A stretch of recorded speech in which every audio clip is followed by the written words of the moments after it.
ஃப்ரெண்ட்வுட்ஸ் நேயர்களுக்கு வணக்கம். அமைச்சர்களை லெஃப்ட் ரைட்னு வாங்கிய முதலமைச்சர் விஜய், தெரிஞ்சவங்க தெரியாதவங்க எல்லாம் பார்க்க மாட்டேன், தப்பு செஞ்சா உடனே டிஸ்மிஸ் தான் அதிரடி காட்டிய விஜய். 5 அமைச்சர்களுக்கு மிக மிக வார்னிங் கொடுத்த முதலமைச்சர் விஜய். அமைச்சரவையில் நடந்த காரசாரம் அதிரடிகள். சட்டமன்றம் விரைவில் கூடவிருக்குது. ஸோ இதில் பல அறிவிப்புகளை அறிவிக்கிறதுக்கு ஒவ்வொரு டிபார்ட்மெண்ட்டையும் தனித்தனியாக கூப்பிட்டு விஜய் அவர்கள் ஆலோசனையில் ஈடுபட்டிருக்கிறார்.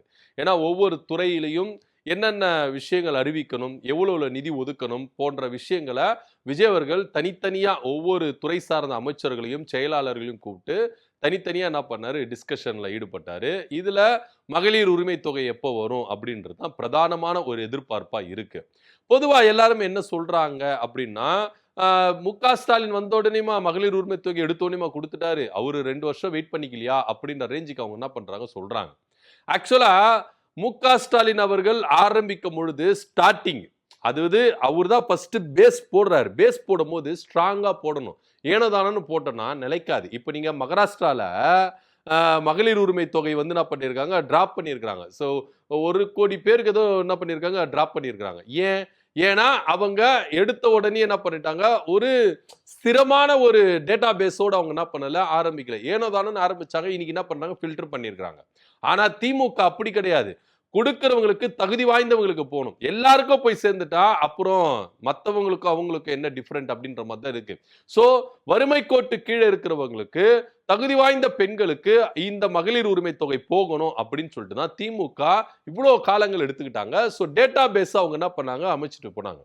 ஆனா இப்போ இருக்கிற முதலமைச்சர் விஜய் அவர்கள் வந்த உடனே இந்த டேட்டா பேஸ்லயே அவங்க கொடுத்துருக்கலாம். ஆனா கொடுக்கல. 1000 ரூபாய் மட்டும் கொடுக்குறாரு. ஏன் இந்த டேட்டா பேஸ்ல நீங்க 2500 ரூபாய் கொடுக்க கூடாது அப்படின்றது நம்மளுக்கு கேள்வி.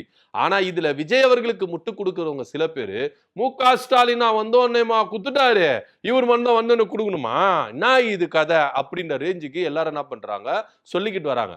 ஆனா அவங்களுக்கு முதல்ல நல்லா தெரிஞ்சுக்கங்க, முக ஸ்டாலின் வரும்போது பேஸ்மெண்ட் ரொம்ப ஸ்ட்ராங்கா போட்டாரு. இந்த டேட்டா பேஸ் அப்படின்றது வந்து பாத்தீங்கன்னா கலெக்ட் பண்றதுக்கு நாட்கள் எடுத்துக்கிடுச்சு. ஆனா விஜய் அவர்களுக்கு அப்படி இல்ல. ஸ்டாலின் அவர்கள் போட்டு வச்ச இந்த பேஸ்மெண்ட்ல அவங்க என்ன பண்ணிருக்காங்க, கொடுத்திருக்கலாம். ஆனா கொடுக்கல. 1000 ரூபாய் கொடுக்க தெரிஞ்ச முதலமைச்சர் விஜய் அவர்களுக்கு ஏன் 2500 ரூபாய் கொடுக்க முடியல அப்படின்ற ஒரு கேள்விதான் இங்க நம்மளுக்கு எழுது. சோ அப்படி இருக்கும்போது எல்லாத்தையும் திமுக வந்து எல்லாத்தையும் சூப்பரா செஞ்சு வச்சுட்டு போயிடுச்சு. இவங்க உக்காந்து அதை டெவலப் பண்ணா மட்டும் போதும், அதை இம்ப்ளிமெண்ட் பண்ணா மட்டும் போதும். இதை ஏத்தவோ குறைக்கவோ கூடாது. அப்படியே இவங்க செயல்பட்டு இருந்தாலும் சூப்பரா ஆட்சி நேரம் இந்த 2 மாசத்துல இவங்க செம்மையா ஆட்சி செஞ்சாங்கப்பா, சூப்பர் ஆட்சி செஞ்சாங்கப்பா அப்படின்னு பாராட்டுகளும் பேர்களும் வாங்கியிருப்பாங்க.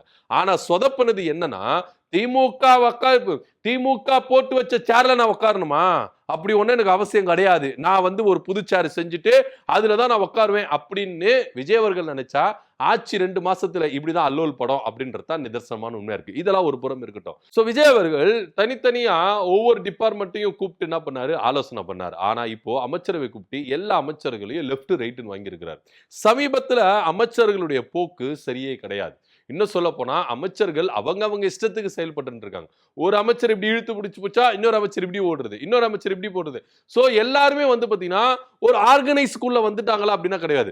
முதலமைச்சரை மையப்படுத்தி இந்த அமைச்சர்கள் எல்லாம் செயல்படுறாங்களா அப்படின்றதே ஒரு பெரிய கேள்விக்குறியா இருக்கு. அது மாத்திரம் இல்லாம அமைச்சர்கள் செய்யற விஷயங்கள் எல்லாமே முதலமைச்சர் நாலேஜுக்கு வருதா அப்படின்ற கேள்வியும் தலைமைச் செயலகத்தை இங்க வட்டமிடுறதை இங்க பாக்குறோம். சோ இப்படி இருக்கும் பட்சத்தில் ஒவ்வொரு அமைச்சர்களும் அவங்க இஷ்டத்துக்கு தான் தோன்றித்தனமா செயல்படுறதுனால இங்க முதலமைச்சருக்கும் கெட்ட பேர் வருது, ஆட்சிக்கும் கெட்ட பேர் வருது அப்படின்னு முதலமைச்சர் தரப்புல இருந்து அதிருப்திகளை வெளிப்படுத்தியிருக்கிறாங்க. உளவுத்துறை ரிப்போர்ட்டும் இங்க கொடுத்திருக்கிறாங்க.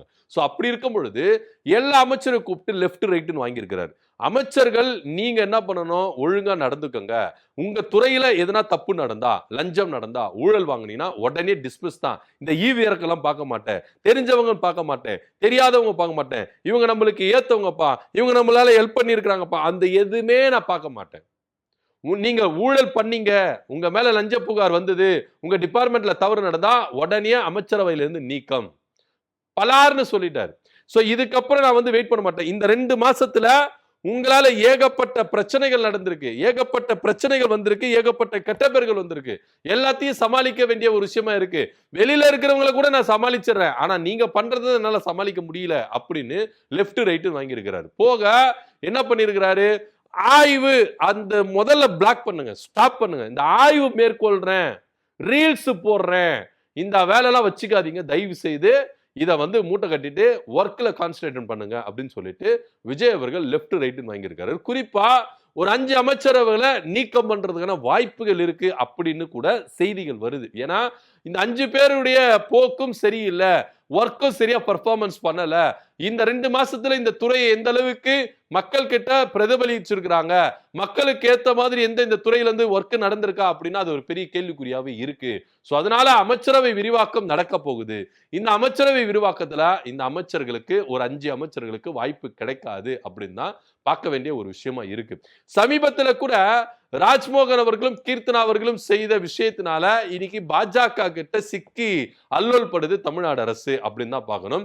டிப்ளமேட்டிக் பாஸ்போர்ட்டை வச்சு கூட அரசு முறை பயணம் மேற்கொள்ளணும் அப்படின்ற ஒரு விஷயம் தெரியாம பர்சனல் பாஸ்போர்ட்டை வச்சு என்ன பண்ணிருக்கிறாங்க, அரசு முறை பயணமா மேற்கொண்டிருக்கிறாங்க. இது பயங்கர தலைவலியில சிக்கி இருக்கு, அதிகாரிகள் எல்லாம் பயங்கரமா சிக்கி இருக்கிறாங்க. சோ இது போல விஷயங்கள் ஒவ்வொன்றும் நடக்குது. இது ஆட்சிக்கும் சரி விஜய்க்கும் சரி ஒரு நல்ல அபிப்பிராயத்தை உண்டு பண்ணல. இன்னும் சொல்ல போனா மக்கள் மத்தியில கூட பல விமர்சனங்கள் முன்வைக்கப்படுது, பல கேள்விகள் முன்வைக்கப்படுது அமைச்சர்களுடைய செய்கையினால. ஏன்னா ஒரு சில அமைச்சர்கள் அந்தந்த மாவட்டங்கள்ல கண்ட்ரோல்ல வச்சுக்கல, கட்சிக்காரங்களை கண்ட்ரோல் வச்சுக்கல, இஷ்டத்துக்கு போய் மாம்பூல் கேட்கறது. இப்போ கிருஷ்ணகிரி மாவட்டத்துல கூட விவசாயிகள் அந்த களிமண் அள்ளுறதுக்கு என்ன பண்ணிருக்காங்க, ப்ராப்பரா கலெக்டர் கிட்ட பர்மிஷன் வாங்கிட்டு என்ன பண்ணிருக்காங்க, போயிட்டு அந்த களிமண் எடுத்திருக்கிறாங்க. அங்க ஒன்றிய செயலாளராக இருக்கிறவர் என்ன பண்ணிருக்கிறாரு, நான் தாவேகா நிர்வாகி, எனக்கு 30,000 ரூபாய் கொடுத்துட்டு களிமண் அள்ளு அப்படின்னு மாமூல் கேட்டிருக்காரு, லஞ்சம் வாங்கியிருக்கிறாரு. ஸோ இந்த மாதிரி பிரச்சனைகள் எல்லாம் வந்து என்ன பண்றாங்க, ஒவ்வொரு மக்களும் விவசாயிகளும் பிரச்சனைகளை சந்திக்கிறாங்க. ஏற்கனவே விவசாயிகள் அங்கங்க பிரச்சனை பண்ணிட்டு இருக்காங்க, அங்கங்க போராட்டங்கள் பண்ணிட்டு இருக்காங்க. இது கொடுத்த வாக்குறுதியை விஜய் காப்பாத்தல. கொஞ்சம் கூட சட்டம் பண்ணாம நான் செய்யறதா தான் செய்வேன், யாருன்னா போராடுங்க, யாருன்னா எதனா பண்ணிக்கங்க, எனக்கு அதை பத்தி கவலை கிடையாது, நான் செய்யறதா செய்வேன் அப்படின்னு சொல்லிட்டு விஜய் அவர்கள் அவர் என்ன பண்றது செஞ்சுட்டு இருக்காரு. விவசாயிகள் போராடிட்டு இருக்காங்க சார். அவங்க அவங்க அடுத்த ஜென்மத்துல அவங்க வீட்டு பிள்ளைய நீங்க பிறக்கணும்னு சொன்னீங்களா, இந்த ஜென்மத்துல அவங்க கஷ்டப்பட்டு இருக்காங்களே, இந்த ஜென்மத்துல அவங்க பாடாத இருக்காங்களே, நீங்க முதலமைச்சரா இருக்கீங்களா, எதனா ஒண்ணு செய்யுங்களா, அடுத்த ஜென்மத்துல நீங்க விவசாய குடும்பத்துல பிறந்து வந்து தான் அவங்களை காப்பாற்றணுமா, இப்ப உங்ககிட்ட ஆட்சி இருக்குது, அதிகாரம் இருக்குது, இந்த ஜென்மத்துல அவங்க வந்து போராடிட்டு இருக்காங்க, கஷ்டப்பட்டு இருக்காங்க, இவங்களுடைய பிரச்சனையை காது குத்து கேளுங்க சார்னா காத மூடிக்கிறாரு விஜய். எதுவுமே பேச மாட்டேங்கிறார். லாக் அப் டெத் நடக்குது சார், அதுக்கு எதனா வாயை திறந்து பேசுங்க சார், அதுக்கும் பேசுறது கிடையாது. சோ அமைச்சர்கள் செய்யற தவறுகள் நீங்க சமீபத்துல ஒவ்வொரு அமைச்சர்களும் வாழை சுருட்டிக்கிட்டு இருக்காங்க, வெளியில வராங்களா பாத்தீங்களா. கரூர்ல ஆதவ அர்ஜுனா வந்து என்ன பண்ணாரு, கரூர் மேட்டரை பத்தி என்ன பண்ணாரு பேசினாரு. திமுக தலைவரையும் உதயநிதி ஸ்டாலின் அவர்களையும் ரொம்ப விமர்சனம் பண்ணாரு. இந்த விவகாரம் சிபிஐ அந்த குழு கிட்ட போயிடுச்சு.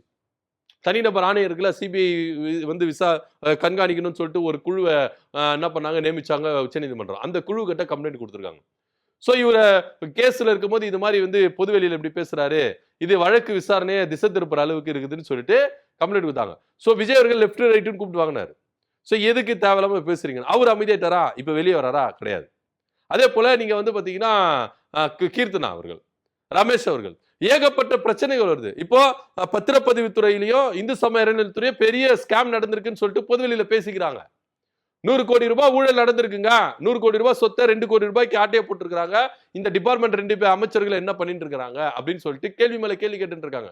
சோ மக்கள் மத்தியில இன்னைக்கு பெரும் அதிருப்தி, மக்கள் எல்லாருமே கேள்வி மேல கேள்வி கேட்டு இருக்காங்க. ஆனாலும் இந்த கவர்மெண்ட் அப்படியேதான் இருக்கு, செயல்பட மாட்டேங்குது.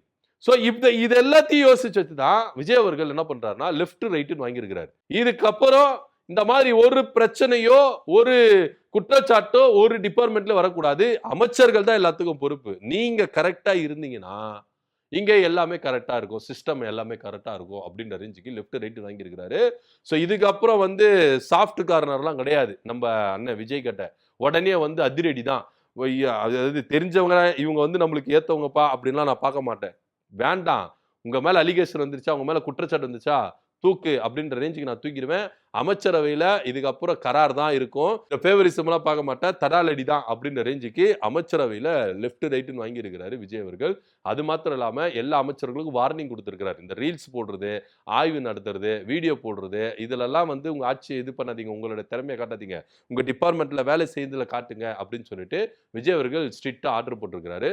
சோ அமைச்சர்கள்லாம் கொஞ்சம் பீதியில இருக்கிறாங்க, பிசுறு கிளம்பி இருக்குது அப்படின்னு தான் பார்க்கணும். இதை பத்தியோட கருத்து என்ன அப்படின்னு கீழே கவனம் பண்ணுங்க. நன்றி, வணக்கம்.